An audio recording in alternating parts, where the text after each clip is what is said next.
Welcome back to our English practice podcast.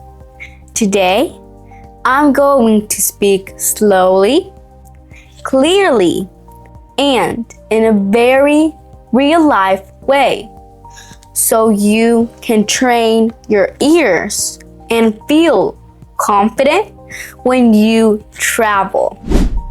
This episode is perfect if you want practical English you can actually use at a hotel.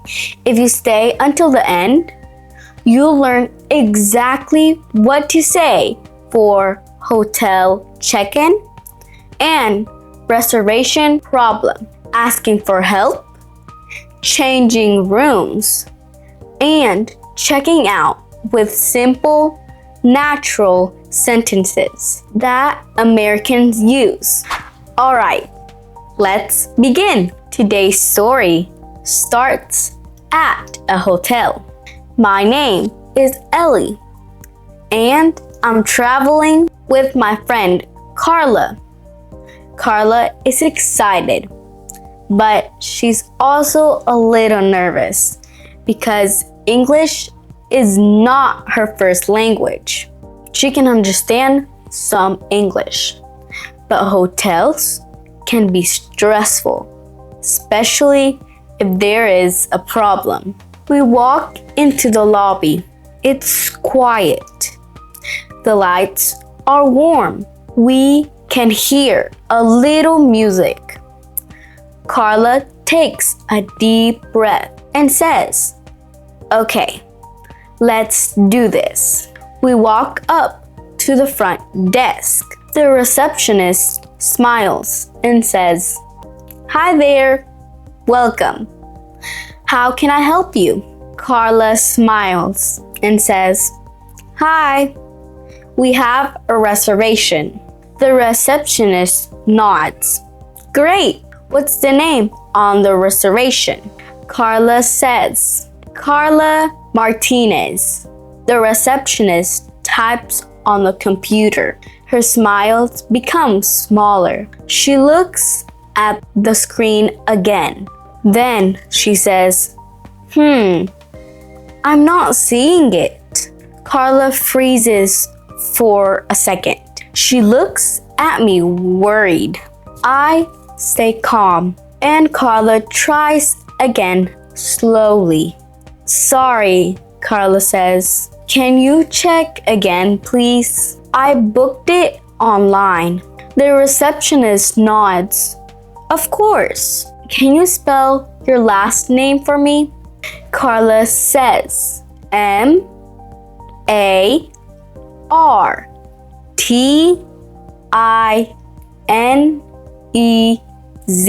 The receptionist types again and says, "Okay, I still don't see a reservation under that name." Carla's face changes. She looks stressed. She says, "I have the confirmation number." The receptionist says, "Perfect. That helps. What is it?" Carla opens her email on her phone. She looks carefully and says, "It's 548921. The receptionist types the number and pauses. "Okay," she says, "I see something, but it was booked for next weekend, not tonight." Carla's eyes get big. "Next weekend?" The receptionist nods. "Yes, the check-in date is next Friday." Carla looks shocked. "Oh no, I made a mistake." She feels embarrassed. She speaks softly. "I thought it was for today." The receptionist stays polite. "No worries, it happens." Carla takes a breath and asks a very important question. "Do you have any rooms available tonight?" The receptionist says, "Let me check." She types for a few seconds. Okay, she says, we do have rooms available, but the price is different. Carla nods. That's okay. How much is it? The receptionist explains the price and taxes.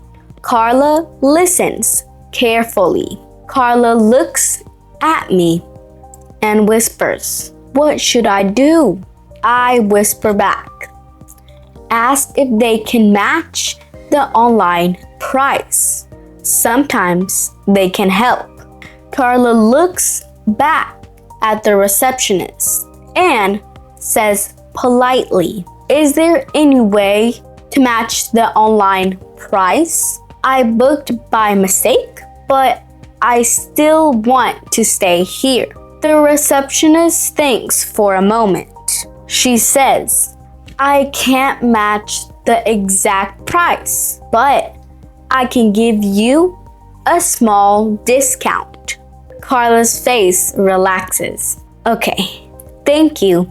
I appreciate it. The receptionist smiles. No problem. Then the receptionist says, can I see your ID, please? Carla hands her the ID. The receptionist continues. And will you be paying with card? Carla says, yes. The receptionist says, great. Please insert your card. Carla pays. And the receptionist says, okay, you're all set. Then the receptionist asks, how many nights will you be staying? Carla says, 2 nights. The receptionist says, perfect. Then she says, would you like 1 bed or 2 beds? Carla answers, 2 beds, please. The receptionist says, okay, here are your room keys. You're in room 408. Carla smiles. Thank you. The receptionist points. The elevators are right over there. Breakfast is from 7 to 10. Carla says, great. Thank you so much. We walk to the elevator and Carla lets out a long breath. She says, that was stressful. I smile and say, you did great. You asked questions. You stayed polite. That's exactly what you need. Carla smiles. Okay, I feel better. We go up to the 4th floor and find room 408. And immediately we notice a problem. The room smells a little strange. Not horrible, but not fresh. Also, the air conditioner is making a loud noise. Carla looks at me and says, I don't like this. I say, it's okay. We can ask for a different room. Carla looks nervous. Again? But what do I say? I smile. Simple, polite, clear. We go back downstairs to the front desk. The receptionist sees us and asks, hi, is everything okay with the room? Carla speaks calmly. Hi, I'm sorry, but our room has a strong smell and the air conditioner is very loud. The receptionist nods. Oh, I'm sorry about that. Carla continues. Is it possible to change rooms? The receptionist says, yes, of course. Let me see what we have. She types for a moment. Okay, she says, I can move you to room 512. It's quieter. Carla smiles. Thank you so much. The receptionist says, No problem. Here are your new keys. Carla takes the keys. Great. We go up again. This time to the 5th floor. Room 512 is better. It smells clean. The air conditioner is quiet and the room feels comfortable. Carla smiles and says, much better. I smile, exactly. And you handle it perfectly. Now we enjoy the stay. The next morning, we go downstairs for breakfast. Carla feels more confident now. She even says good morning to the staff. And she asks a question at the coffee area.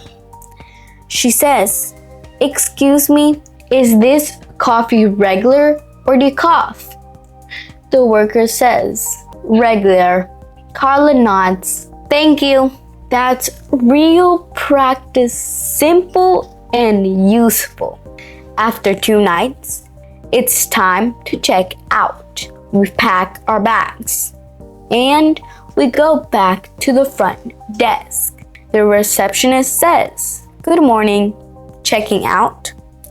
Carla says, yes, we're checking out. The receptionist says, okay, what's the room number? Carla says, 512. The receptionist types and says, great. Did you use anything from the mini fridge? Carla says, no. The receptionist says, okay. And how was your stay? Carla smiles. It was good. Thank you. Then Carla adds something polite. Thank you for helping us with the room change. The receptionist smiles. Of course. I'm glad we could help. Carla says, can I get a receipt, please?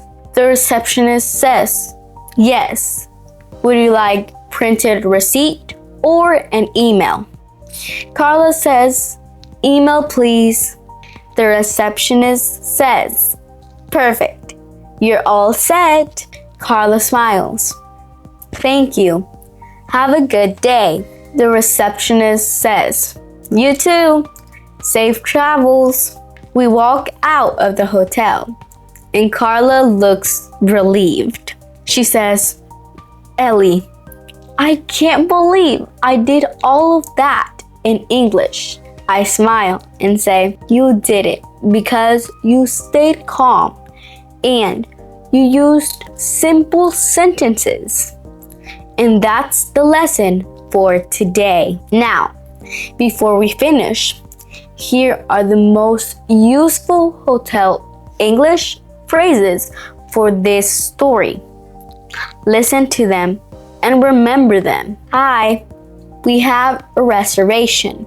What's the name on the reservation? I have the confirmation number. I booked it online. Do you have any rooms available tonight?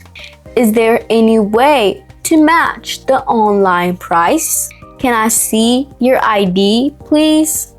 How many nights will you be staying? Would you like 1 bed or 2 beds? Where are the elevators? What time is breakfast? Our room has a strong smell. The air conditioner is very loud. Is it possible to change rooms? Thank you for your help. We're checking out. Can I get a receipt, please? Printed or email? How was your stay? If you understood the main message today, that means your listening is improving. And if you didn't understand every word, that is normal. Your ears are still learning, and that's why we practice. Thank you for being here. If you want more travel English, tell me what you want next. Restaurant, shopping, renting a car, or asking for directions. And if this episode helped you, please subscribe, leave a like, and write a comment. It's free and it helps this podcast grow so I can keep making more English practice for you. I'm Ellie and I'll see you in the next episode. Bye!